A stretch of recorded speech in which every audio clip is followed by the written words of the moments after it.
Pinablock ng gobyerno ang dalawang pornographic website na lumalabag umano sa Anti-Child Pornography Act. Sa gitna nito may agam-agam ang democracy.net.ph.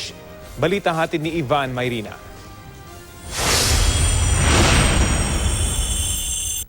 Malamang nabiti ng mga parokyano sa mensaheng lumalabas pag tinatangkang pasukin ang dalawang pornographic website. Pinablock daw ito ng pamahalaan ng Pilipinas dahil lumalabag sa Anti-Child Pornography Act.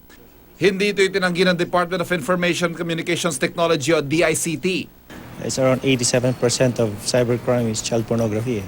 That's why the government is really pushing na talagang masolve itong child pornography sa ating bansa. Sabi ng PLDT Smart at Globe, susunod o sumusunod na sila tuwing may pinapablock na website ng gobyerno.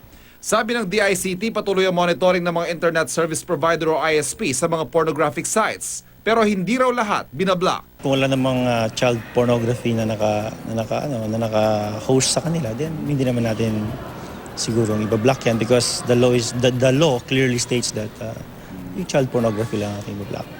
Marami yung mga people who subscribe to child pornography and it is a crime.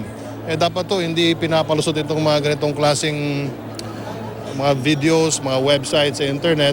Hindi naman daw sa pinagtatanggol ang mga porn site pero may agam-agam ang democracy.net.ph. Grupo nagsusulong ng freedom of access to information at free expression. The issue really here is yung overreach ng government. They've blocked everything when the law only allows them to block very specific kinds of content. The proper way could have been contacting the administrators of this website and telling them, look, we don't allow these two kinds of content in our country instead of yung blocking it wholesale. Kung tutuusin, marami namang bansang nagbablock ng child porn sa internet.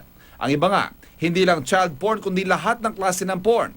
Ilan sa mga yan, nagbablock din ng mga web content na kontra gobyerno tulad ng China.